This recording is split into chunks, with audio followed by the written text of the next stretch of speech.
Եզրագծից այն կողմ հայտնված մարդիկ եւ մարդկային ճակատագրեր յուրաքանչյուր աշխատանքային երեկո։ Բարև ձեզ, դուք միացել եք երկրի գլխավոր թոք-շոուին եւ դիտում եք կիսաբաց լուսամուտները։ Ահա եւ տոնական առիթը։ Այսօր կիսաբաց լուսամուտները դառնում է 3 տարեկան։ Ծնունդը շնորհավոր կիսաբաց լուսամուտներ։ Դու արդեն հստակ կարողանում ես քայլեր դնել, խոսել եւ իհարկե ունես քո հստակ ձևավորված եսը։ Մենք շնորհավորում ենք քեզ, հարգելի հեռուստադիտող։ Մենք շնորհավորում ենք քեզ, սիրելի անձնակազմ։ Մենք շնորհավորում ենք քեզ, կիսաբաց լուսամուտներ։ Ծնունդը շնորհավոր։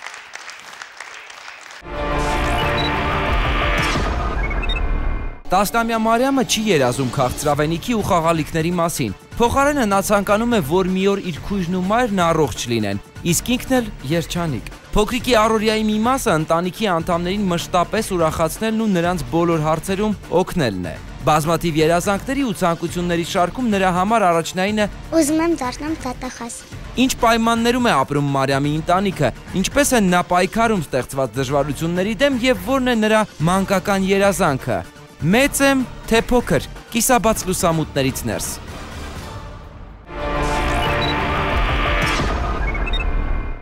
Մարիամի հետ հանդիպումը իհարկե առջևում է, եկեք սկսենք այս ընտանիքի պատմությունից, ինչպես այն ստեղծվեց ընդամենը ծննդյան տարեդարձին հրավեր ստանալով։ Տիկին Ռուզաննա Սարգսյանը Մարիամի մայրն է այստեղ, դիմավորենք։ Բարի երեկո, համեցեք։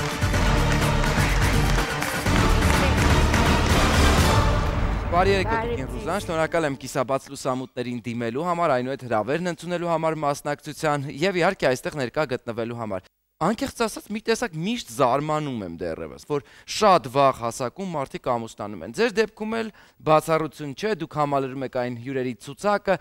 որը չափահասության սահմանը չհատելուց առաջ դա արեց։ 17 տարեկան էիք։ Այդում ծնունդներ, որը ավարտեց հարսանիքով։ Ինքերուհուս ծննդյան ժամանակ հանդիպեցի ամուսնուս։ Մենք խնջույքի ժամանակ խոսեցինք միասին, շատ երկար շփվեցինք։ Ինչից էիք շփվում։ Խոսում էինք, տարբեր թեմաներից էինք խոսում, զրուցում էինք միասին, ու այնպես ստացվեց, որ իմ ապագա ամուսինը ինձ ասաց, որ ես խնդրում եմ քեզ ուղեկցելու ձեր տուն, բայց ես չհրաժարվեցի այդ մտքից։ Նա ինձ ուղեկցեց դեպի մեր տուն։ Ու այդպես միաժամանակ հանդիպում էինք միասին եւ մեկ գեղեցիկ օր նա իր ծնողների հետ այցելեց մեր տուն նշանելու պատճառով։ Լավ, մինչև այդ գեղեցիկ օրը, հա, դուք ունեցաք հանդիպումներ, ճանաչելու հնարավորություններ։ Ի վերջո, կոնֆետա-ծաղկե փնջային հարաբերությունները որոշակիորեն ունեցան իրենց հիմքը, թե տենց մի օր եկան, ասին բարև ձեզ, եկել ենք ձեզ տանելու։ Ոչ։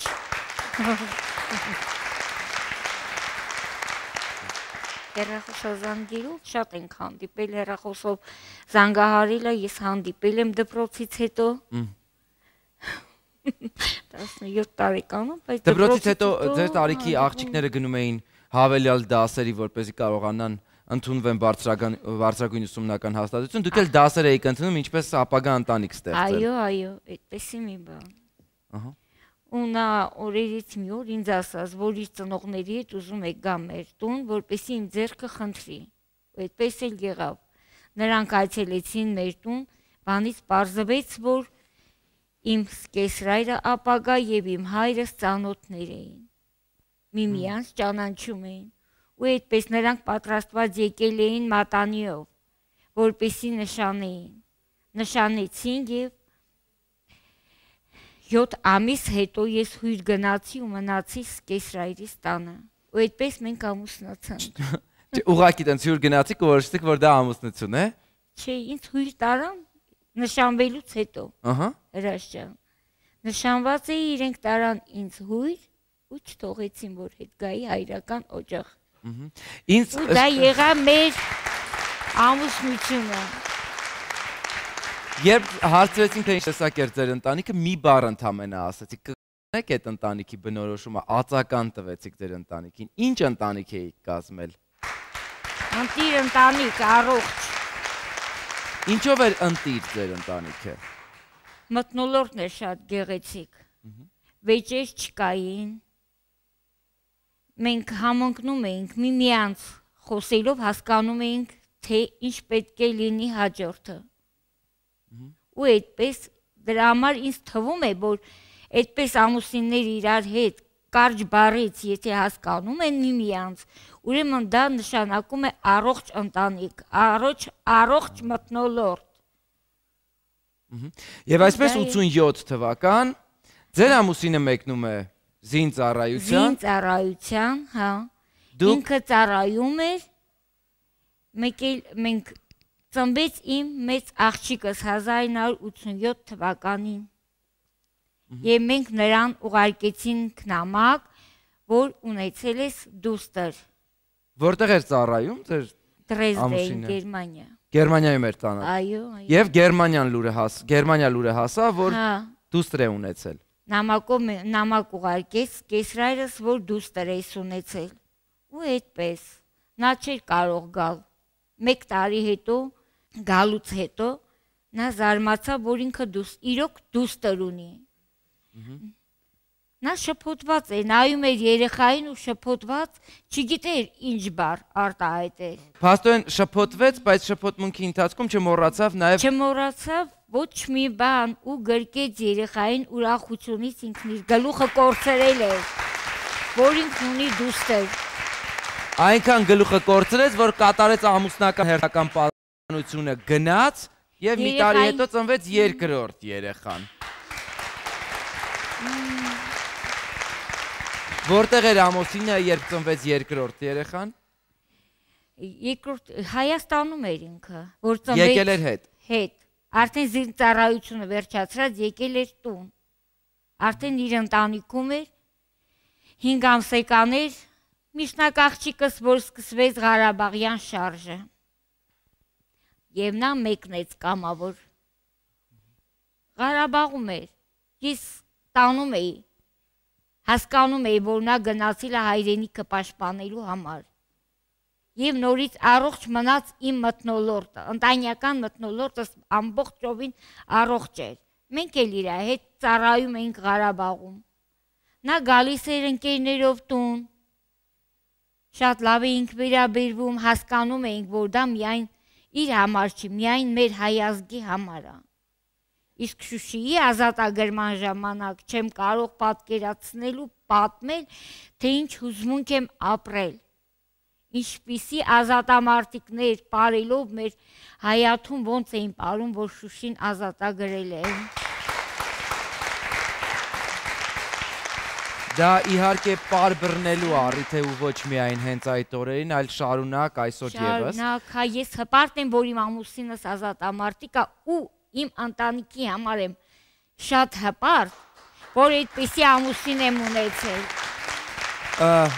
Տիկին Ռուզան, մինչ ամուսինը հայրենիքի համար սահման էր պահում, պաշտպանում ու կռվում, դուք էլ տանը, արդեն կարծես թե տղամարդու, թե կնոջ կարգավիճակը ձեր ուսերին վերցրած պայքարում էիք առողջական խնդիրների եւ այն դժվարությունների համար, որոնք կանգնած էին ընտանիքի անմիջապես շեմի առաջ։ Նախ եւ առաջնեկը, առաջին աղջիկը ում այդքան մեծ սիրով ընդունեց ձեր ամուսինը, առողջական խնդիրներ ծագեցին նրա ջրծաղիկից հետո։ Ջրծաղիկից հետո ծագեց իր լսողության հետ կապված հիվանդությունը։ Շատ տեղեր դիմեցինք բժիշկների, բայց բուժում չեղավ լսողությանը։ Բայց այս միշտ երկու երեխաներս չունեն պրոբլեմ հիվանդության հետ։ Լսողությունը որքանով էր բացակայում։ 2-3%։ Ես այդպես տարել եմ Կանազի հիվանդանոցում, իրենք ստուգեցին, անգամ ապարատի համար եմ խոսել, բայց իրենք ոչ մի բան, ոչ մի եզրակացություն չտվեցին ապարատ դնելու համար։ Կյանքի եւ պատերազմը Ղարաբաղյան շարժման շարունակվում էր։ Այս ընտանիքը եւս շարունակում էր գոյությունը։ Փոքրիկ դադարից հետո մենք խոսում ենք այս ընտանիքի գլխավոր ծնունդի մասին։ Մարիամն է ծնվում այնտեղ։ Փոքրիկ դադարից հետո վերադառնում ենք։ Կիսաբաց լուսամուտներ հիմնադրամը օգնում է հարյուրավոր ընտանիքների։ Ոչ մի խնդիր, որ երբևէ բարձրաձայնվել է մեր թողարկումներում, անպատասխան չի մնացել։ Եվ հիմա մենք կոչ ենք անում ցրել անտարբերությունն ու անverջ բողոքելու փոխարեն գործել, օգնել այն մարդկանց, որոնք ունեն դրա կարիքը։ Փրկել մեկ ճակատագիր, օգնել մեկ երեխայի, սրբել մեկ մոր արցունքներ։ Չկա ավելորդ օգնություն, չկան փոքր նվերներ, կա ցանկություն, որը միավորում է մեզ։ Կատարեք դրամական անվանական փոխանցումներ մեր հաշվեհամարներին։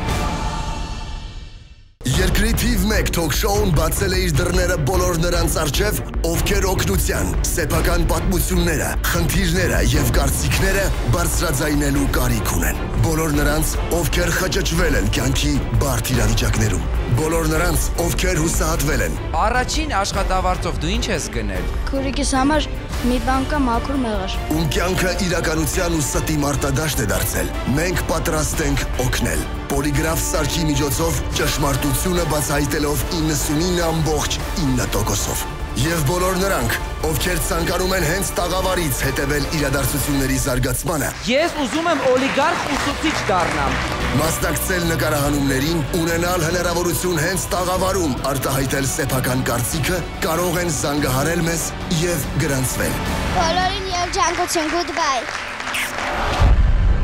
Իսաբաց լուսամուտներ։ Երկրի թիվ 1 թոք-շոուի բոլոր թողարկումները դիտեք YouTube-ի աթիրի հեռուստաընկերության պաշտոնական ալիքում։ Արտահայտեք ձեր կարծիքը, ծավալեք քննարկումներ Կիսաբաց լուսամուտների Facebook-յան պաշտոնական էջում։ Հետևեք մեզ նաև Twitter-ում։ Ձեր կարծիքը կարևոր է մեզ համար։ Միացեք մեզ աշխարհի ցանկացած կետից։ Համացանցում մենք հասանելի ենք 24 ժամ շարունակ։ Կիսաբաց լուսամուտներ։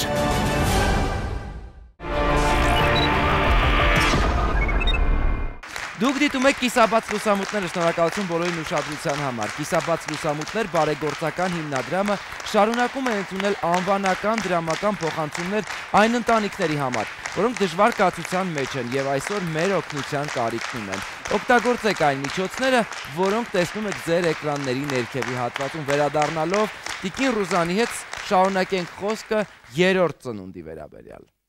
Երրորդ ծնունդս Մարիամիկս մեծ աղջկանցս փոքր է 16 տարի։ Ես Մարիամիկով գնացել եմ հիվանդանոցում, ինձ ասել են, որ ուռուցք է դա։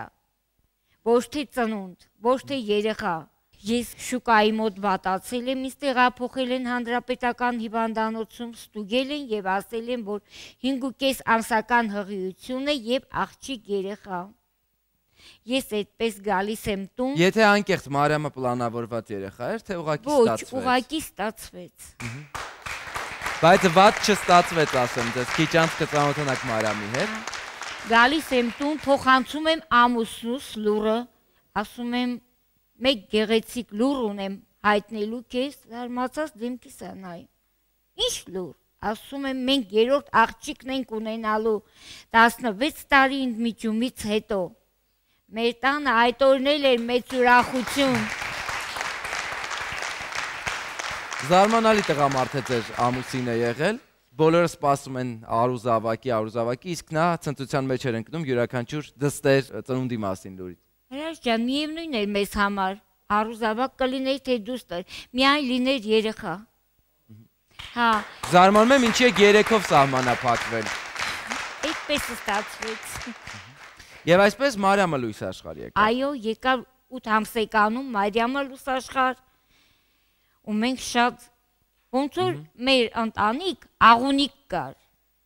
ու ցնցություն բերեր մեր ընտանիքին։ Իրոք այդպես է։ Մարիամից թե ծնունդը, թե ներկա պահերը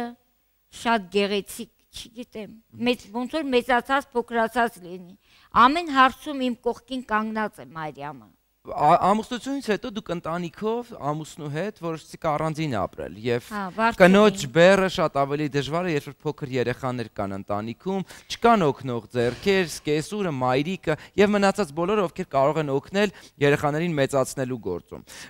Դուք սկսեցիք փոխել նաեւ բնականը եւ Մարիամը երբ լույս աշխարհ էր գալիս, դուք հասել էիք Խարբերդ։ Խարբերդի, հա, դաչանի։ Ինչպես էիք հասել Խարբերդի փայտե տնակներ։ Ամուսնուս ընկերը տրամադրեց իր տնակը փայտե իր հողատարածքով, որտեղ որ դա ապրեցինք մենք ընդամենը 9 ամիս եւ դա էլ վարվեց, այրվեց ամբողջովին, միայն Մարիամիկին ենք դուրս հանել տնակից։ 8 ամսական էր միայն Մայրամիկին, ես եմ իմ գրկով հանել, ու ոտքս վառվեց, այրվեց ամբողջովին, բայց կարևորը, որ Մայրամիկս փրկվեց։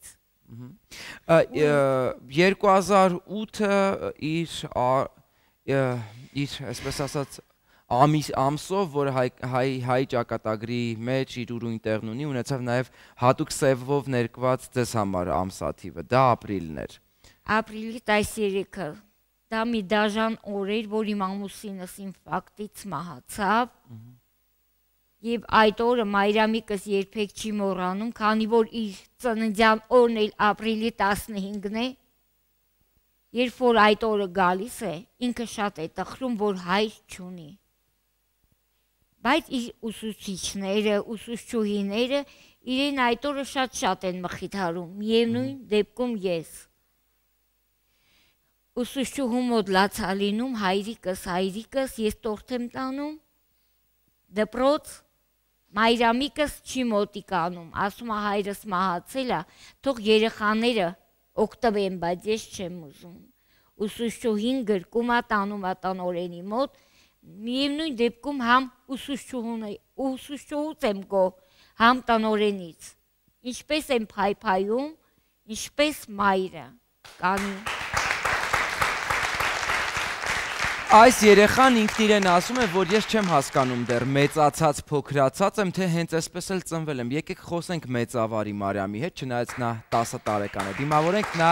այս երեկո ևս այստեղ է։ Ողջույն, ո՞նց եք, ես ինչ ես լացել, հա?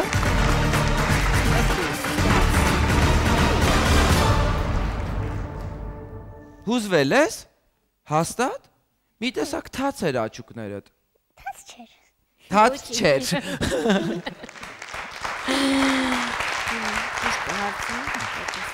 Պաստորեն ինձ ճիշտ էին ասում, որ դու կհամոզես ամեն ինչ։ Դու արդեն համոզեցիր։ Մարիամ ինձ պատմել են քո բոլոր սխրագործությունների մասին, արի դրանց մասին հերթով խոսենք։ Մեր փոքրիկ արքայադուստրու 8 տարեկանում, սկսենք դրանից, որ գնում է 22 տարեկան քրոջ համար աշխատանք որոնելու։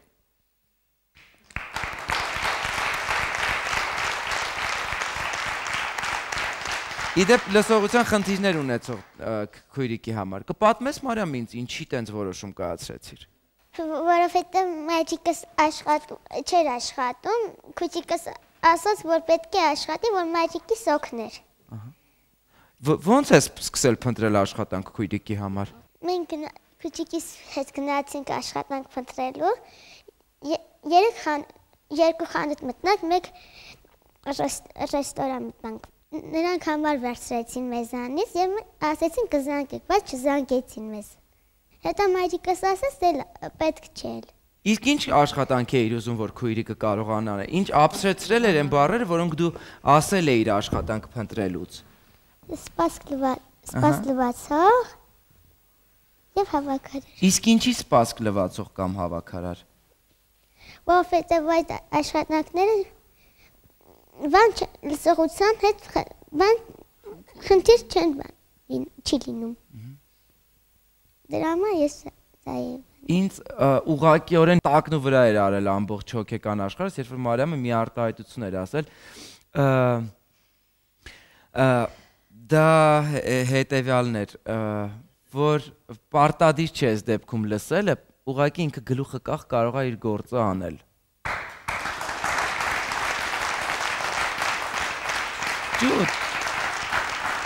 Ջոտ, ինչ ես կարծում, որ պիտի քույրիկը անկախ նրանից, որ որոշակի խնդիրներ ունի, հա, առողջության, պիտի գլուխը կախանի ինչ-որ մի բան։ Կասես դու ձեր տան ով ես։ Ես ձեր տան փոքրիկ աղջիկ։ Փոքրիկ աղջիկն ես, բայց դու քեզ ինչ-որ տենց ածականներ տալիս ես, որ դու ձեր տան ուրախությունն ես, որ դու ձեր տան հպարտությունն է։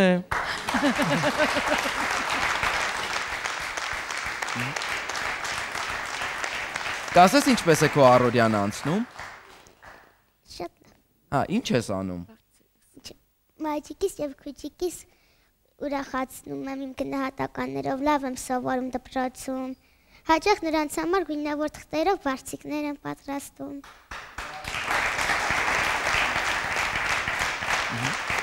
Մարիամ, ընկերներդ ովքեր են, ում հետ ես շփվում։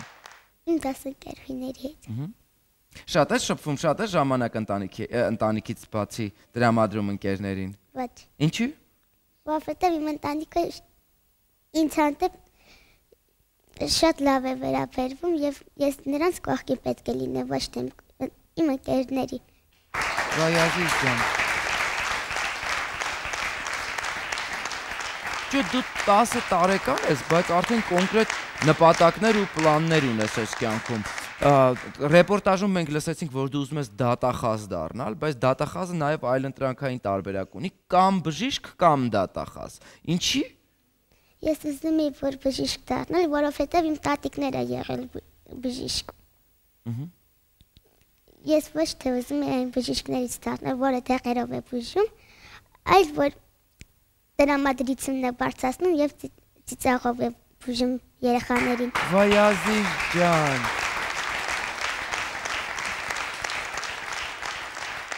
Աստված տա քո երազանքը կատարվի, որ դու կարողանաս դեղերը մի կողմ դնես եւ ժպիտով կարողանաս բուժել բոլորին։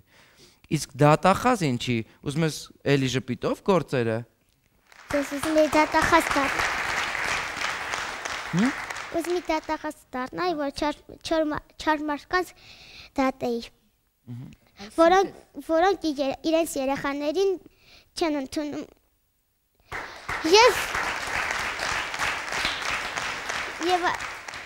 Եվ նրանց ուսում չեն տալիս, նրանց ասում են ուրացկանություն արա և ծեծում են երեխաներին կամ տալիս են մանկատուն։ Նրանց է դատելու։ Այո։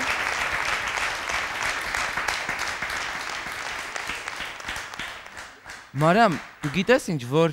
ինձ մեծերը երբեք լռեցնել չեն կարող այս կյանքում։ Դա միանշանակ, բայց պուճուրները, որ այս տեսակ մտքեր են ասում, չգիտեմ, իմ մոտ ամեն ինչ տակնու վրա է լինում։ Հիմա դու խառնել ես ին ամբողջ հոգեկան աշխարհը իրար։ Ես չգիտեմ ժպիտովդ բուժելու ես մինչև եթերի ինձ թե չէ, բայց այնուամենայնիվ փորձիր, հա, որովհետև դու շատ կոնկրետ ես ինձ հուզել։ Փոքրիկ դադարից հետո երկրի գլխավոր թոք-շոուն վերադառնում է տաղավար, հասկանալու համար Մարիամի մնացած բոլոր ցանկությունները։ Իրականում հրաշք հյուր ունենք այստեղ։ Կիսաբաց լուսամուտներ հիմնադրամը օգնում է հարյուրավոր ընտանիքների։ Ոչ մի խնդիր, որ երբևէ բարձրաձայնվել է մեր թողարկումներում, անպատասխան չի մնացել։ Եվ հիմա մենք կոչ ենք անում ցրել անտարբերությունն ու անվերջ բողոքելու փոխարեն գործել, օգնել այն մարդկանց, որոնք ունեն դրա կարիքը, փրկել մեկ ճակատագիր, օգնել մեկ երեխայի, սրբել մեկ մոր արցունքներ։ Չկա ավելորդ օգնություն, չկան փոքր նվերներ, կա ցանկություն, որը միավորում է մեզ։ Կատարեք դրամական անվանական փոխանցումներ մեր հաշվեհամարներին։ Երկրի թիվ 1 թոք-շոուն բացել է իր դռները բոլոր նրանց առջև, ովքեր օգնության, սեփական պատմությունները, խնդիրները եւ կարծիքները բարձրաձայնելու կարիք ունեն։ Բոլոր նրանց, ովքեր խճճվել են կյանքի բարդ իրավիճակներում։ Բոլոր նրանց, ովքեր հուսահատվել են։ Առաջին աշխատավարձով դու ինչ ես գնել։ Քուրիկիս համար մի բանկա մաքուր մեղր։ Ում կյանքը իրականության ու ստի մարտադաշտ է դարձել, մենք պատրաստ ենք օգնել։ Պոլիգրաֆ սարքի միջոցով ճշմարտությունը բացահայտելով 99.9%-ով։ Եվ բոլոր նրանք, ովքեր ցանկանում են հենց տաղավարից հետևել իրադարձությունների զարգացմանը։ Ես ուզում եմ օլիգարխ ուսուցիչ դառնամ։ Մասնակցել նկարահանումներին, ունենալ հնարավորություն հենց տաղավարում արտահայտել սեփական կարծիքը, կարող են զանգահարել մեզ եւ գրանցվել։ Բոլորին երջանկություն, goodbye։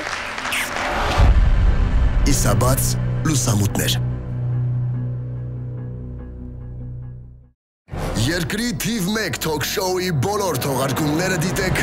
YouTube-ի աթիրի հեռուստաընկերության պաշտոնական ալիքում։ Արտահայտեք ձեր կարծիքը, ծավալեք քննարկումներ Կիսաբաց լուսամուտների Facebook-յան պաշտոնական էջում։ Հետևեք մեզ նաև Twitter-ում։ Ձեր կարծիքը կարևոր է մեզ համար։ Միացեք մեզ աշխարհի ցանկացած կետից։ Համացանցում մենք հասանելի ենք 24 ժամ շարունակ։ Կիսաբաց լուսամուտներ։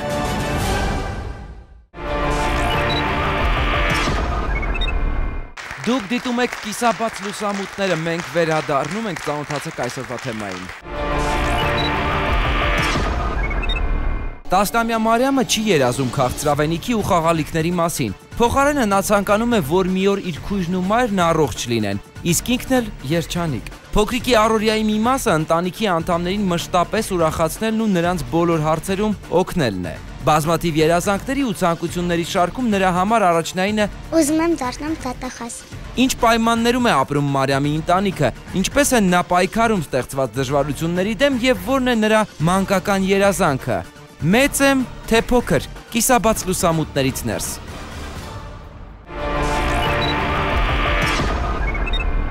Մարիամ, ինչի՞ ես դու քեզ անընդհատ հարցնում մեծ եմ, թե փոքր։ Որովհետև ես տարիքով փոքր եմ, բայց մեծ եմ հոգով եւ սրտով։ Ես չեմ հավատում, որ դու այսպիսինն ես։ Գիտես, եթե ես հիմա եթերում չլինեի, ես կգրկեի քեզ ու լիքը կպաչեի, լուրջ եմ ասում։ Մարիամ, քո տարիքի երեխաներին հաճախ են հարցնում, հավատում ես ձմեռ պապիկին, չես հավատում։ Ինչի եմ հարցը տալիս, որովհետև դու ձմեռ պապիկի մասին քո պատկերացումներն ունես, այդ ո՞րն է։ Ես այն վաղ չի հավատում, որովհետև շատ փոքր է, որ համեն մեր ընտանիքում բոլորը աղջիկին։ Մենք պապա չունենք, դրա համար չի հավատում։ Իսկ նոր տարում, որ մեր դուռը թակեցին, ես բացեցի եւ տեսա մեր պապիկներ մեր դուռը թակել, եւ նա մեզ ինձ եւ փոքր փրիկիս համար նվերներ էր բերել։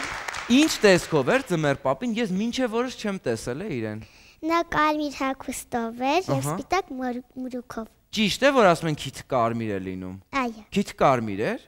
Մրսած էր։ Հյուրասիրել ես ինչ-որ մի բան։ Նա մեզ հետ 5 րոպե նստավ մեր տանը, մայրիկիս եւ քույրիկիս նոր տարի շնորհավորեց եւ ինձ ասաց. «Շտապում եմ, չեմ կարող սպասել, որովհետեւ պետք է ուրիշ երեխաների նվերներ տանեմ»։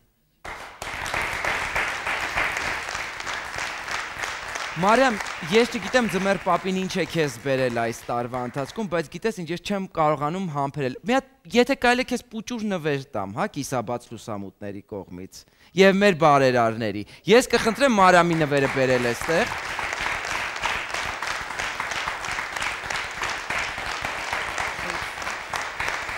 Շնորհակալություն։ Սա ամենաանհրաժեշտն է, ինձ քեզ պետք է ամեն օրվա ընթացքում, ես հուսով եմ, որ դու դրանք կկարողանաս մեծ հաճույքով օգտագործել ու ուզում եմ այստեղ նաև քո հարևանուհուն հրավիրել։ Իսկ ավելի ճիշտ ձեր ընտանիքի տիկին Ռոզան էլ այստեղ է։ Եկեք կողքից լսենք պատմությունը։ Դիմավորենք։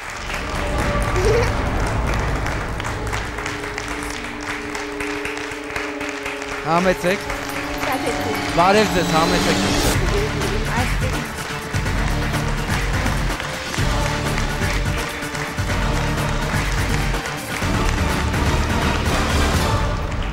Բարի երեկո տիկին Ռոզա, շնորհակալ եմ հրավերն ընդունելու համար։ Ես գիտեմ, որ Մարիամը ձեզ հատուկ դիմելաձև ունի։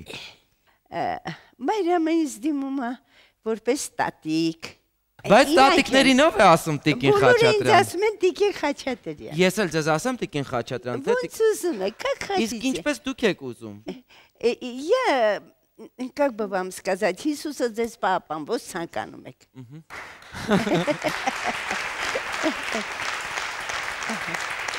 Итак, она вращается. Հիսուսը մեզ բոլորից պահապան տիկին Խաչատրյան։ Մարիամն ինչ տեսակ ճուտ է։ Ահա, Մարիամը, ну я знаю, ես իրանց գիտեմ տատիկի միջոցներով, հետո երեխաները երբ որ եկան մեր դիմացի հանրակացարանը, այսքան է հեռավորությունը։ И с этого дня я их начала любить, уважать, ну как мать, как бабушка и так далее. Հա, ու տենց բեղմնավորվեցին իմ մեջ։ Նեղյալ մարդիկ էին։ Ճիշտ է, ես շատ հարուստ եմ եղել, վախտին, ասենք, երրորդ հարուստն եմ եղել, հետո փորձսպանություն։ Հայաստանի երրորդ հարուստն եք եղել։ Հա, հետո փորձսպանություն եղավ, տարան մի կիլո բրիլիանտ ոսկի, 350 միլիոն փող տարան, սննկացա։ Եվ ինչ տեսակ է Մարիամը, ինչպես զգացիք դուք նրան։ Ես նրան ոչ թե դեմ արդեմ եմ զգացել, ոնց որ ինքը սրտիս մեջ մտածել էր այդ երեխեն եւ իր ամբողջ ընտանիքը, հա, ու ես անմիջապես որտեղ ինքը գտնվում էր, ոնց որ ինձ հայտնվում էր, Она, у нее мозга взрослая. Она очень приличная, подчиненная. Ով որտեղ երգի վազում է, ով ինչ անի օգնում է, поэтому էլի она в сердце моё вошла. Ինչով է տարբերվում Մարիամը մնացած բոլոր երեխաներից։ У нее просто, я вас очень прошу, внимательно слушайте. У нее просто мозг. У нее мозга. Потому что она вдруг такие вещи говорит. Տիկին Ռուզաննա, այսօր որտեղ է ապրում ընտանիքը, ինչ պայմաններում է ապրում։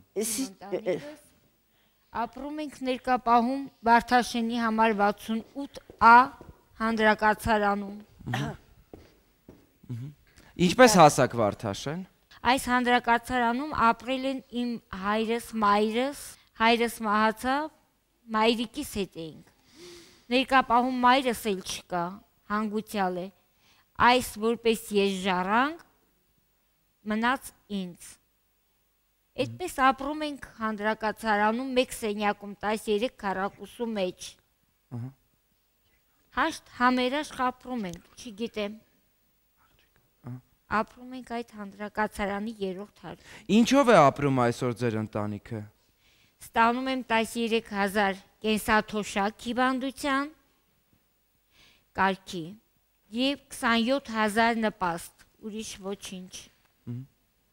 Այսօր ապրում եք դուք, Մարիամը և ձեր ավագ դուստրը։ Եվ թորնուհիս, Ահա։ Լիլիթը, որը 5 տարեկան է։ Մենք ապրում ենք 4-ով, 13 քառակուսու մեջ։ Իսկ ավելի կոնկրետ 13.7 քառակուսի մեջ։ 13.7, այո։ Ձեր առողջական խնդիրներ ունեցող դստեր ամուսինը ևս կենդանիների շարքին չի պատկանում, ողջերի։ Նա ինչից է մահացել։ Նա էլ է ինֆարկտից մահացել, աշխատանքի վայրում։ Եվս մեկ փոքրիկ դադար, որից հետո կիսաբաց լուսամուտները վերադառնում է տաղավար և շարունակում փոքրիկ Մարիամի պատմությունը։ Հեռու չգնաք։ Կիսաբաց լուսամուտներ հիմնադրամը օգնում է հարյուրավոր ընտանիքների։ Ոչ մի խնդիր, որ երբևէ բարձրաձայնվել է մեր թողարկումներում, անպատասխան չի մնացել։ Եվ հիմա մենք կոչ ենք անում ցրել անտարբերությունն ու անverջ բողոքելու փոխարեն գործել, օգնել այն մարդկանց, որոնք ունեն դրա կարիքը։ Փրկել մեկ ճակատագիր, օգնել մեկ երեխայի, սրբել մեկ մոր արցունքներ։ Չկա ավելորդ օգնություն, չկան փոքր նվերներ, կա ցանկություն, որը միավորում է մեզ։ Կատարեք դրամական անվանական փոխանցումներ մեր հաշվեհամարներին։ Երկրի թիվ 1 թոք-շոուն բացել է իր դռները բոլոր նրանց առջև, ովքեր օգնության, սեփական պատմությունները, խնդիրները եւ կարծիքները բարձրաձայնելու կարիք ունեն։ Բոլոր նրանց, ովքեր խճճվել են կյանքի բարդ իրավիճակներում։ Բոլոր նրանց, ովքեր հուսահատվել են։ Առաջին աշխատավարձով դու ինչ ես գնել։ Քուրիկիս համար մի բան կա մաքուր մեղր։ Ում կյանքը իրականության ու ստի մարտադաշտ է դարձել։ Մենք պատրաստ ենք օգնել։ Պոլիգրաֆ սարքի միջոցով ճշմարտությունը բացահայտելով 99.9%-ով։ Եվ բոլոր նրանք, ովքեր ցանկանում են հենց տաղավարից հետևել իրադարձությունների զարգացմանը։ Ես ուզում եմ օլիգարխ ուսուցիչ դառնամ։ Մասնակցել նկարահանումներին, ունենալ հնարավորություն հենց տաղավարում արտահայտել սեփական կարծիքը, կարող են զանգահարել մեզ եւ գրանցվել։ Բոլորին երջանկություն, goodbye։ Կիսաբաց լուսամուտներ։ Երկրի թիվ 1 թոք-շոուի բոլոր թողարկումները դիտեք YouTube-ի աթիրի հեռուստաընկերության պաշտոնական ալիքում։ Արտահայտեք ձեր կարծիքը, ծավալեք քննարկումներ Կիսաբաց լուսամուտների Facebook-յան պաշտոնական էջում։ Հետևեք մեզ նաև Twitter-ում։ Ձեր կարծիքը կարևոր է մեզ համար։ Միացեք մեզ աշխարհի ցանկացած կետից։ Համացանցում մենք հասանելի ենք 24 ժամ շարունակ։ Կիսաբաց լուսամուտներ։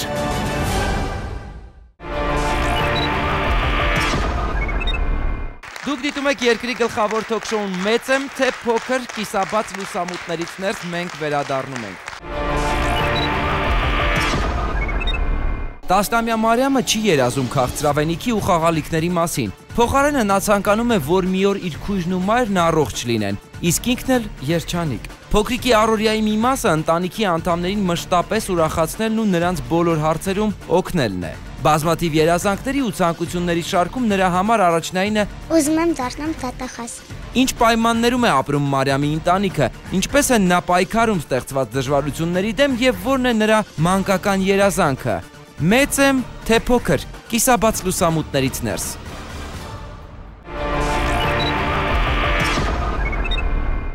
Մարիամ, այսօր կասես ինձ ինչ երազանքներ ունես, այն որ դատախազ կդառնաս կամ բժիշկ կդառնաս, երկուսն էլ մեզ համար ընդունելի ու շատ ցանկալի է։ Իսկ ներկայումս, մինչև մեծանաս ու այն տարիքին հասնես, որ այդ երազանքներդ կարողանաս կատարել։ Այսօր 10 տարեկան Մարիամն ինչ է ուզում։ Ես մեծ տուն եմ ուզում։ Եվ մեծ տանը իմ սենյակն եմ ուզում։ Իսկ ինչ գույնի է։ Որտեղից կանչեմ, մենք իրար հետ դասերներս անենք եւ խաղանք։ Իսկ ինչ գույնի ես ներկերու այդ սենյակի պատերը։ Որոշել ես։ Վարդագույն։ Վարդագույն։ Բաց վարդագույն թե մուգ վարդագույն։ Բաց։ Բաց վարդագույն։ Արի տեսնենք մեր շատ հարգելի ու սիրելի հյուրերը ինչ են մտածում այն ամենի մասին, ինչ դու այսօր կարողացար որպես պոզիտիվ ներկայացնել։ Ես չգիտեմ, վաղուց այսպիսի լավ երեկո համենայնպես ես իմ կյանքում չէի ունեցել։ Տիկին Զինա։ Ողջունում եմ եւս մեկ անգամ հյուրերին, Տիկին Ռուզաննա, կարծում եմ, որ դուք բախտավոր մայր եք։ Եվ այսպիսի բալիկ ունենալը իրոք հրաշք է։ Քեզ Մարիամ ջան, ուզում եմ ասել, որ դու միշտ ամբողջ կյանքում հրաշքներին հավատա։ Չգիտեմ դու ձմեռ պապին եւս մի անգամ կհանդիպես թե չէ, բայց հրաշքներ լինում են։ Եվ այդ հրաշքներից մեկը հիմա մեր առաջ բազմոցին նստած է, այսինքն դա դու ես։ Հարգելի հանդիսատեսին եւ ստուդիայում գտնվող մարդկանց ուզում եմ եւս մի անգամ հիշեցնել ռուս ժողովրդի հանճարեղ խոսքը, որտեղ ասում է. «Устами младенца глаголит истина». Երեխայի շուրթերով բարբառում է ճշմարտությունը։ Նրա ասացի մեջ ճշմարիտ բան շատ կա։ Երեխան տեսել է բարություն, մեղ մարդկային հարաբերություններ, այնուամենայնիվ նա նկատում է, որ որևէ մի տեղ, որևէ մի ընտանիքում երեխաները լքված են եւ ուշադրության կենտրոնում չեն։ Նա ուզում է դատախազ դառնալ։ Բայց դու ծիծաղով ավելի լավ կբուժես։ Ավելի լավ է դու սովորիր ծիծաղով բուժելու արվեստը։ Սա վերցրեք։ Շնորհակալ եմ։ Սիրանուշ։ Ամբողջ ընթացքում հետևում էի երեխային, շատ հետաքրքիր էր իր խոսքերն է խոսում, թե կողքից հուշումներ կան։ Ամեն դեպքում երեխան շատ խորը երեխա է եւ նրա մոտ խոսել դժվարություններից այդ բոլորը նստում է իր մեջ։ Ես խորհուրդ չէի տա խոսել դժվարություններից երեխայի մոտ, ինչքան էլ ձեր տանը շատ են դրանք։ Լավ է, որ եկել եք այստեղ, լավ է, որ հանրության ուշադրությունը սևեռել եք ձեր ընտանիքի վրա, որովհետև ձեր ընտանիքը շատ խնդիրներ ունի եւ աջակցության կարիք ունեք դուք։ Եվ լավ է, որ լավ կլինի երեխայի մոտ քիչ խոսել դժվարություններից։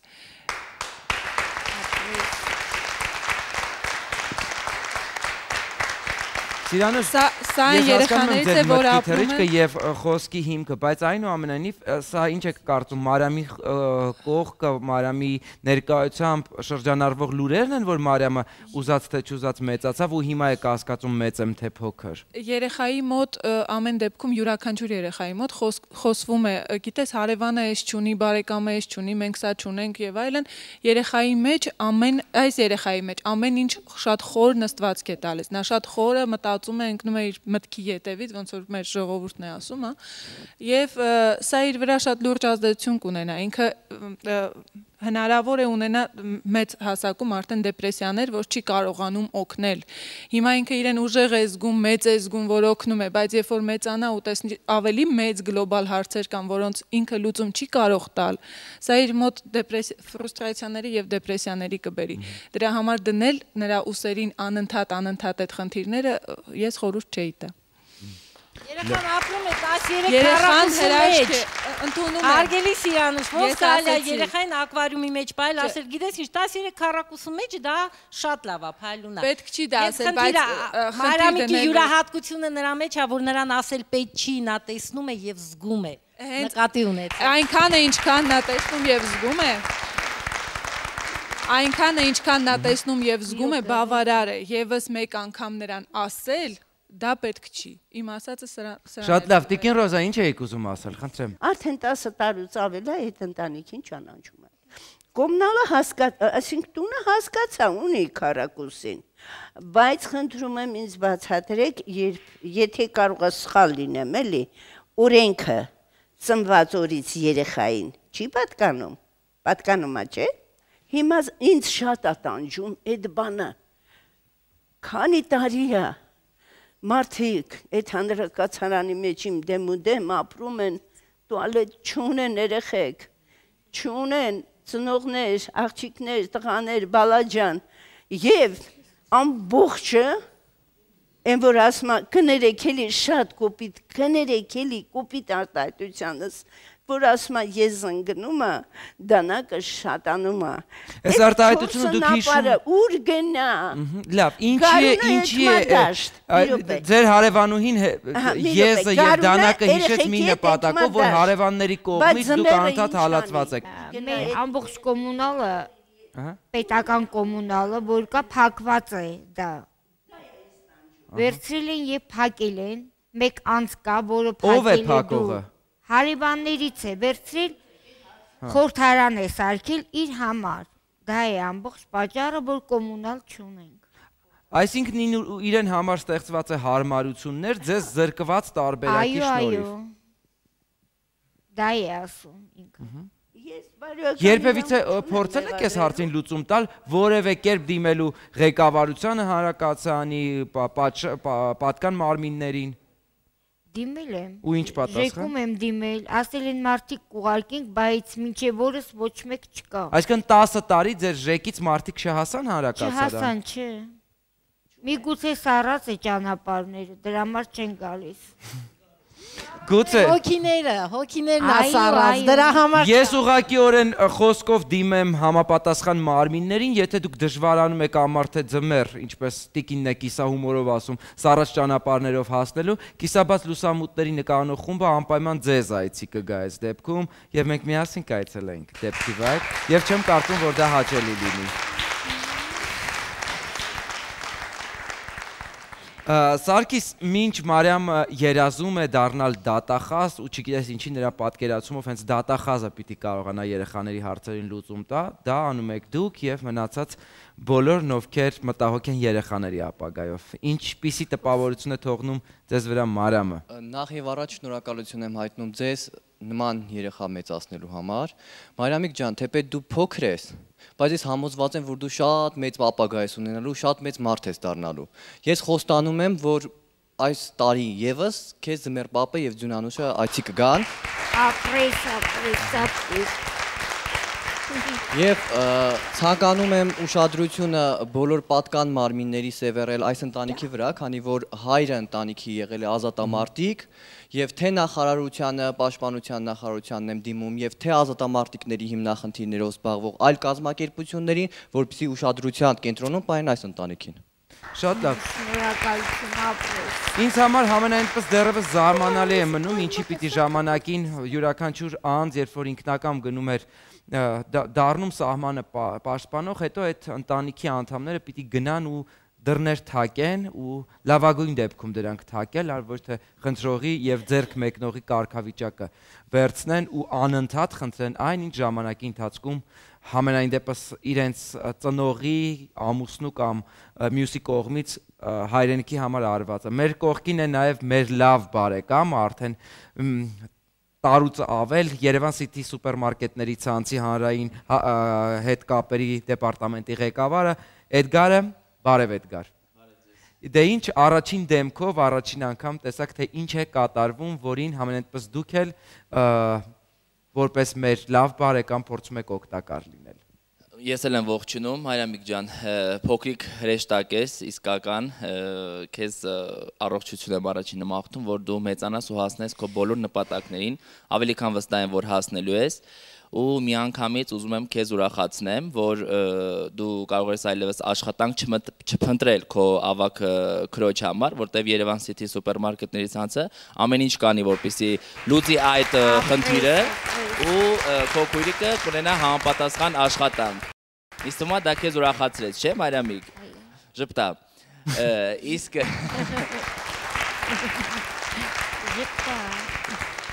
Գիտես ինչ, Էդգար, եթե երկար ժամանակ ես այդ ինֆորմացիան փնտրում ու թակում դռներ, երբ որ ինֆորմացիան գալիս է, դու չգիտես թե ինչպես դրան ուղղակիորեն արձագանքես։ Մարիամը հիմա խոճապի է մատնված։ Ես ընդհանրապես ուզում եմ, որ այս հրեշտակը ժպտա, ընդհանրապես։ Ես խոսք եմ տալիս, որ մենք կունենանք առիթներ տեսնելու, թե ինչպես է նա ժպտում դրանից։ Խնդրեմ։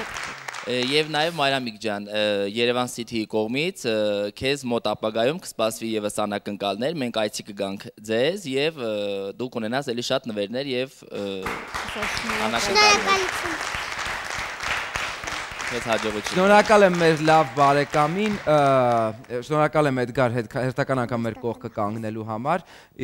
Մենք կարող ենք լինել ուժեղ, եթե իհարկե շարունակում ենք լինել միասին, դա արդեն վաղուց ապացուցված է։ Տիկին Օրբելյան։ Պայծառ բալիկ է, շատ պայծառ բալիկ է։ Ես անցյալ անգամ մի հաղորդման շրջանակներում մեղադրեցի մեր հերոսներին, որ նրանք անընդհատ մեղավոր էին փնտրում, մեղադրում էին իշխանությանը, կառավարությանը եւ այլն, եւ ես շատ զայրացա։ Այս անգամ ճիշտ հակառակը, ես իսկապես կուզեի, որ մեր կառավարությունը, իշխանությունները, ընդհանրապես պետությունը սատար կանգներ նման փոքրիկներին, մանավանդ որ ազատամարտիկի դուստր է եւ այսպիսի խելացի, բարի, լավ երեխա, շնորհակալություն ձեզ, որ այսպիսի երեխա եք մեծացրել։ Եվ ուզում եմ անպայման նաև շեշտել այն հանգամանքը, տեսեք բոլորս այստեղ պատրաստակամ նստած ենք, որպեսզի մեր այս հրաշագեղ փոքրիկին օգնենք, ընտանիքին օգնենք, Երևան City-ին, մասնավոր ձեռնարկություն, Տիկին Զինան հոգեբանը, Սիրանուշը, մեր բոլոր փորձագետները, մենք բոլորս մասնավոր ձեռնարկություն կամ ձեռնարկատեր բոլորիս է վերաբերում դա։ Այո, բոլորիս է վերաբերում։ Լավ է, որ մենք այսպիսին ենք, մենք բարի ենք, մենք նախաձեռնող ենք, բայց շատ ավելի կցանկանայի, որպեսզի պետական ատյանները որևէ աջակցություն իրենց ուրեմն շրջանակներում կարողանային ցուցաբերել եւ որևէ ձև այս մարդկանց կյանքը մի փոքր ավելի դյուրին դարձնել, եթե ունենք խնդիրներ։ Ուրեմն ես ուզում եի նաև ուշադրությունը հրավիրել երեխայի միմիկայի վրա։ Բավական շարժուն միմիկա ունի եւ որպես դերասան շատ լավ կարիերա կարող է ստեղծել։ Դերասան կարծես մեր օրերում շատերն են ցանկանում դառնալ, եկեք թողենք այնուամենայնիվ ուշադրությունն էի ուզում սերվել, որովհետեւ բժշկի եւ դատախազի դրանց ավելի ճիշտ լավ մասնագետների արկայությունը մեր իրականության մեջ։ Մարիամ, ես գիտեմ, որ քո երազանքը երկու բանով է պայմանավորված։ Բացի նրանից, որ դու ուզում ես ունենալ տուն, որտեղ կունենաս սենյակ, բաց վարդագույն պատերով, դու առաջնահերթ ուզում ես առողջություն մայրիկի համար եւ լսողություն քույրիկի համար։ Ես հուսով եմ,